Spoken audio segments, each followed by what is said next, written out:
আমার টুনটুনি স্কুল থেকে ফিরে গেছে, দাঁড়াও ফ্যানটা চালিয়ে দিই বাবা, খুব টায়ার্ড আজকে। এক্সাম হলো না, প্রচণ্ড বৃষ্টির মধ্যে গেল, মা নিয়ে গেল, স্কুল গাড়িতে গেল না, গিয়ে স্কুলেও পৌঁছেছে, ক্যান্সেল পরীক্ষা। বাবানকে স্কুল থেকে আসার পর দেখালাম, তারপরে স্নান টান করিয়ে খাইয়ে দাইয়ে এখন অ্যাবাকাসের ও তো অ্যাবাকাস করে স্যাটারডেতে 8Bর ওখানে, তা অ্যাবাকাসে 5 দিনের বোধহয় না বাবান, 5টা শিট দিয়েছে এভরিডে, এই যে এরকম শিট দিয়ে দিয়েছে সামসে, 5 মিনিটে 80টা সামস আছে, 5 মিনিটে করতে হবে। কালকে ফার্স্ট পেপার নাম্বার 1 গেছে, আজকে পেপার নাম্বার 2 করবে।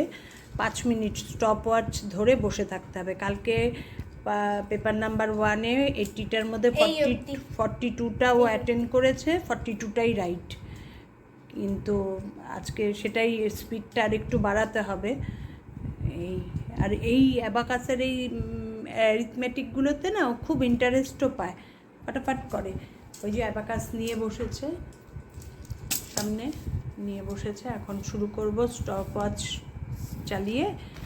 তা ভাবলাম তোমাদের সঙ্গে একটু শেয়ার করি। বাবান বড় হয়ে গেল গো। বাবান একটা ক্লিপ লাগাওনি চুলে? একটা ক্লিপ লাগিয়ে নাও, আছে এখানে হেয়ার ব্যান্ড ক্লিপ কিছুই নেই? আচ্ছা ঠিক আছে, নাও স্টার্ট কর। ঠিক আছে তাহলে এখন রাখছি, পরে আবার বাবানকে দেখাবো বাবান কীরম করলো। এটা এসে ওর মা কারেক্ট করবে রাত্রিবেলায়, আমি আর কিছু দেখবো না। অ্যাবাকাসের আজকে ডে 3 এক্সাম হলো, মানে এই শিটটা কমপ্লিট করলো। তাতে কালকে প্রথম দিন ফার্স্ট ডেতে করেছিল 42, কালকে করেছে 46, আজকে করলো 47, একটা করে বাচ্চা, কিন্তু অল কারেক্ট। এটাই একটা গুড সাইন যে অল কারেক্ট হচ্ছে। কি কান্না আজকে শেষ হওয়ার পর, ও কেন 47টা করলো, ওর কেন 60টা হচ্ছে না। ওর ইচ্ছা 3টে লাইন কমপ্লিট করবেই। তা যাই হোক, হচ্ছে ঠিকঠাক। আবার কাল আছে, পরশু আছে, 5 দিনের, মানডে টু ফ্রাইডে।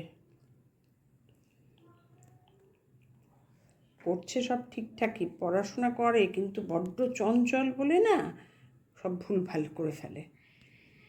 যাই হোক, বাবানের আবার কাজ দেখে আজকে দিনটা সারাটাক্ষণ ওকে নিয়ে ব্যস্ত থাকি। টাটা।